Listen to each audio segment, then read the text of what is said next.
नमस्कार दोस्तों, एक बार फिर बहुत बहुत स्वागत है आप सभी का हमारे आज की इस वीडियो में। आज की इस वीडियो में हम किस विषय पर बात करने वाले, किस टॉपिक पर बात करने वाले, वो सभी जाने उससे पहले पहली बार आप सभी से वीडियो की शुरुआत में एक रिक्वेस्ट है कि जो भी लोग पहली बार हमारे वीडियो देख रहे हैं या फिर हमारे चैनल से जुड़े हैं तो प्लीज चैनल को सब्सक्राइब जरूर से कर लेना। साथ ही वीडियो पसंद आए तो वीडियो को लाइक भी कर देना। दोस्तों, आज दुनिया के अधिकांश देश कोरोना वायरस और उसके बाद रशिया यूक्रेन वॉर के कारण डूबती अर्थव्यवस्था से परेशान है, जिसके कारण जहां एक और कई विकसित देश की अर्थव्यवस्था की रफ्तार कम हो गई है या फिर थम सी गई है, वही दूसरी ओर कुछ देश की अर्थव्यवस्था माइनस में जा रही है, जिसमें Japan, Germany, France, Italy, south Korea, India. अरे इंडिया नहीं, इंडिया कैसे? अरे इंडिया क्यों नहीं? जब जापान, जर्मनी जैसे विकसित देश इसमें शामिल है तो इंडिया भी होगा ही। नहीं दोस्तों, भारत इस लिस्ट में शामिल नहीं है, क्योंकि भारत इस लिस्ट में तो क्या डूबती, ढलती, थमती या डाउनफॉल जैसी किसी भी लिस्ट में शामिल नहीं है, बल्कि इंडिया अमेरिका की 3.70% जीडीपी ग्रोथ रेट और चाइना की 4.40% ग्रोथ रेट से भी आगे है, जिसका जीडीपी ग्रोथ रेट अप्रोक्स 7.1% का है। लेकिन दोस्तों, आज हम बात देश की नहीं बल्कि देश के राज्यों की पोटेंशियल की करेंगे। बात करेंगे उनकी अर्थव्यवस्था की, उनकी जनसंख्या की, उनके प्रति व्यक्ति आय की साइज की, कि क्या ये भारतीय राज्य दुनिया के किसी भी देश को टक्कर दे सकते हैं या नहीं, यानी कि Indian states versus world countries 2022। तो पहले बात करेंगे स्टेट्स की, इसलिए यहाँ पर बिना किसी डिस्क्रिमिनेशन के भारत के रिश्तों में से किसी एक महत्वपूर्ण राज्य को लेंगे, जैसे कि साउथ इंडिया से तमिलनाडु, नॉर्थ ईस्ट इंडिया से असम, नॉर्थ इंडिया से उत्तर प्रदेश और सेंट्रल इंडिया से मध्य प्रदेश का कंपेरिजन हम दुनिया के देशों के साथ करेंगे। पहले बात करेंगे हम असम की, जो हर लिहाज से नॉर्थ ईस्ट इंडिया का सबसे बड़ा राज्य है, चाहे पॉपुलेशन हो, जीडीपी या फिर एरिया हो, जिसका कंपैरिजन हम सेंट्रल एशिया के उज्बेकिस्तान से करेंगे, जो कि एक लैंडलॉक कंट्री है, जिसके उत्तर में कजाकिस्तान, पूर्व में तजाकिस्तान, दक्षिण में तुर्कमेनिस्तान और अफगानिस्तान है। शुरुआत करते दोनों के एरिया के साथ। तो भारतीय राज्य असम का टोटल एरिया 78,438 किलोमीटर स्क्वायर है। वही कंट्री उज्बेकिस्तान का टोटल एरिया 4,47,400 किलोमीटर स्क्वायर है।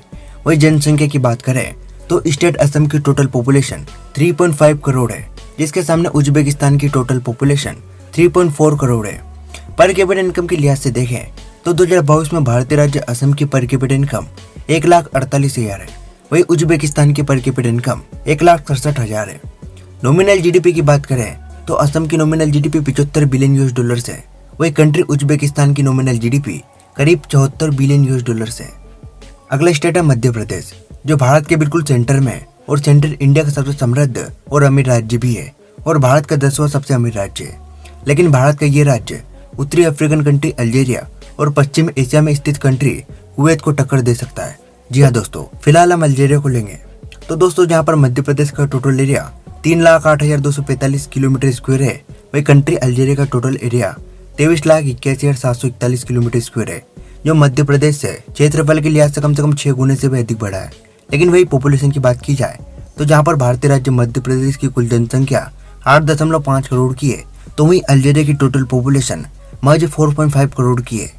वही प्रति व्यक्ति आय यानी कि पर कैपिटा इनकम को देखा जाए तो जहाँ मध्य प्रदेश का पर कैपिटा इनकम 1,44,300 भारतीय रुपये के बराबर है, तो वही अल्जीरिया का प्रति व्यक्ति आय 3,76,000 भारतीय रुपये है।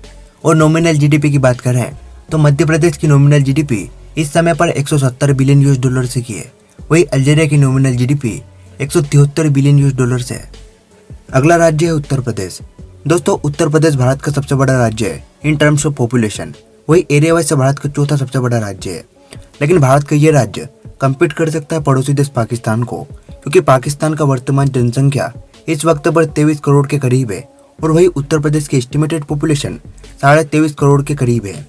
वही उत्तर प्रदेश का कुल क्षेत्रफल 2,40,928 किलोमीटर वर्ग का है। वही पाकिस्तान का कुल क्षेत्रफल 7,96,095 किलोमीटर स्क्वायर का है। पर कैपिटा इनकम देखा जाए तो जहाँ पर उत्तर प्रदेश का पर कैपिटा इनकम 92,000 भारतीय रुपये है, तो पाकिस्तान का पर कैपिटा इनकम 1,00,000 भारतीय रुपये है।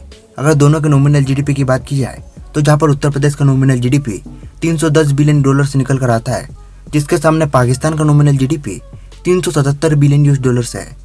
आखिरी राज्य साउथ इंडिया का सबसे बड़ा राज्य तमिलनाडु, जिसको हम कंपेयर करेंगे यूरोप कॉन्टिनेंट के रोमानिया कंट्री के साथ। शुरुआत करेंगे दोनों के एरिया के साथ।